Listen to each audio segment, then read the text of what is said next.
Mheshimiwa Mwenyekiti, uwanja wa Mwanza ni uwanja wa kiuchumi. Viwanda ambavyo vimejengwa kanda ya Ziwa vinahitaji international airport. Madini yanayochimbwa kanda ya Ziwa inahitaji international airport. Kwa hiyo kutoikamilisha airport ya Mwanza ni kama ndege kupaa bila abiria, ni hasara ya mwenye mali. Mheshimiwa Mwenyekiti, mlikuja mkasaini mkataba wa bilioni 33. Waziri ni wewe mwenyewe ulioshuhudia huo mkataba. Leo mkandarasi ameondoka kazini na leo mnatutengea bilioni 6. Sisi wa Tanzania tunawaelewaje? Sisi wachumi ambao hatuna vyeti tunawaelewaje wachumi wenye vyeti? Mheshimiwa Mwenyekiti, haiwezekani tukawa tunatenga fedha kiduchu kwa airport ya Mwanza. Kwa nini tusitenge fedha za kukamilisha airport ya Mwanza tukamaliza?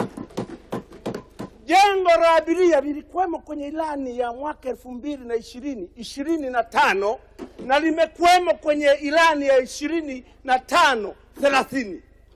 Ina maana serikali inakihujumu Chama cha Mapinduzi.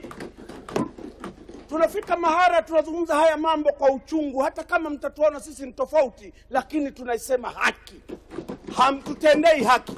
Naomba Mheshimiwa Mwenyekiti, kwenye kifungu hiki cha kukamilisha airport ya Mwanza, kama hamtakuja na marekebisho nitaondoka na shilingi. Huo ndio ukweli.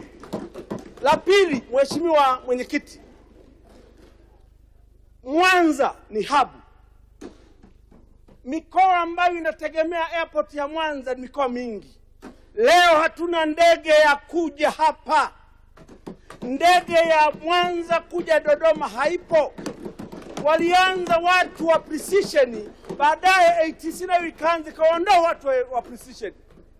Mnatupeleka wapi wa Tanzania? Kwa nini mnataka tutembee masaa 8 bila sababu? Hapo tutakuza uchumi. Tunataka mtupe ndege ya kutoka Mwanza angalau mara 3 kwa wiki ili kukuza uchumi. Watumishi wa serikali wanaokuja hapa makao makuu ni wengi. Kila siku wanatumia mafuta, kila siku wanatumia tairi, kila siku ajali nazo zinaongoza. Wapumzisheni watumishi pamoja na viongozi na wafanyabiashara wapande ndege kuja hapa Dodoma. Tuombe sana. Hatuna sababu ya kuendelea makao makuu hapa, halafu uwanja wa ndege jiji halina ndege ya kuja hapa Dodoma. Mwisho, Mheshimiwa Mwenyekiti, kama tunataka kukuza uchumi na uwezo wa serikali ndio huu tuliofikia, viwanja vya ndege vinatakiwa kujengwa kila mahali ili watu wawekezaji wasafiri wakati wote kufikia mahitaji yao. Naomba kuunga mkono hoja. Asante sana.